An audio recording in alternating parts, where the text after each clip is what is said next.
Bonjour à tous, dans cette vidéo, on va déterminer l'intersection entre une droite et un plan. Alors en fait, premier cas, si la droite et le plan ne sont pas parallèles, vous avez un dessin de ce genre et du coup il va y avoir une intersection qui va être un point. Donc on va chercher un point. Comment savoir cela?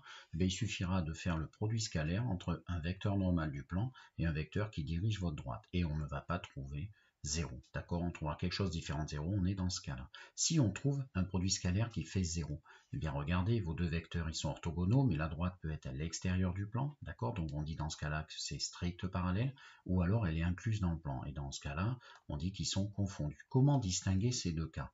Parce qu'une fois qu'on a calculé n scalaire u, on n'y voit pas un ou dans l'espace, ça va être que calculatoire ces exos-là. Eh bien en fait, il suffira de prendre un point de ma droite et de tester son appartenance au plan. Ici, il ne sera pas dans le plan, alors qu'ici, s'il est sur la droite, il sera forcément dans le plan. Voilà, alors bien sûr, on prendra un point sympa, comme je vous marque ici.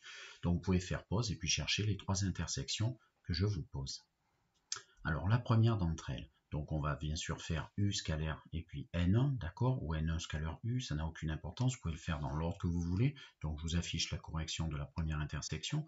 Donc des intersection avec P1, c'est quoi? Eh bien, je calcule le produit scalaire d'un vecteur directeur de ma droite, je vais l'appeler U de 4, 6, je vous rappelle, hein, les coefficients qui sont devant le paramètre, et N1, eh bien, les coefficients d'un vecteur normal le plus sympathique, c'est 1, 1 et 1, d'accord? Que l'on extirpe de votre équation. Et du coup, ça fait 2 fois 1, plus 4 fois 1, plus 6 fois 1, ça fait quelque chose de non nul. Déduction, je suis dans le cas 1.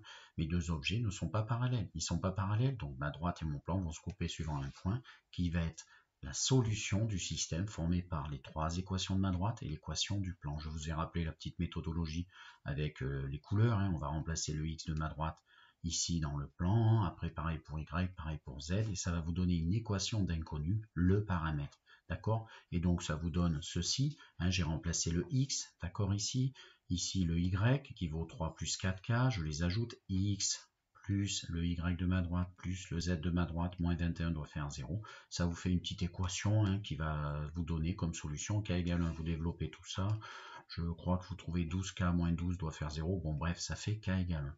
Conclusion, mon point i, c'est le point de ma droite qui va être associé au paramètre k égale 1. Et du coup, pour trouver ces coordonnées, il suffit de remplacer dans ma droite ici le k par 1, donc ça fait 1 plus 2 fois 1, 3, 3 plus 4 fois 1, 7, 5 plus 6 fois 1, 11. Et vous avez le point d'intersection dans l'espace.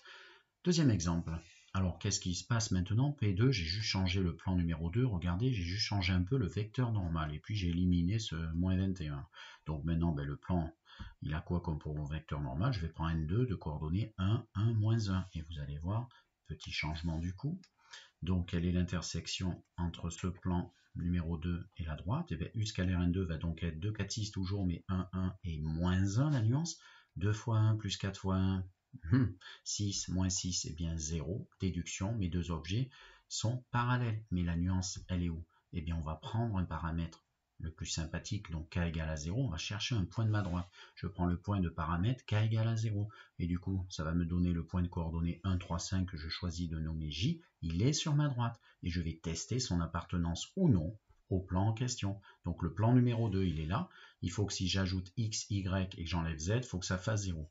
Donc je fais x de j plus y de j que j'ajoute, donc moins le z de j. Ça fait donc 1 plus 3 moins 5 et ça ne fait pas 0. Conclusion, mon point j, il n'appartient pas au plan. D'accord? Et s'il n'appartient pas au plan alors qu'ils étaient parallèles, c'est que je suis dans ce cas-là. D'accord? Le point j, il est peut-être quelque part ici, et du coup ma droite et mon plan, ils sont strictement parallèles.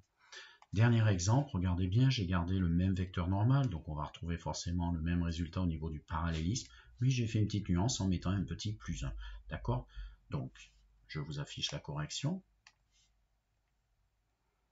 Et du coup, eh bien, je teste U scalaire N3. Comme toujours, hein, vous avez compris, on teste U scalaire N à chaque fois. Hein, le vecteur directeur que vous avez de votre droite avec le vecteur normal que vous avez de votre plan. Et suivant la réponse, vous savez déjà l'orientation des deux objets. S'ils vont se couper ou pas, ou est-ce qu'ils sont parallèles surtout.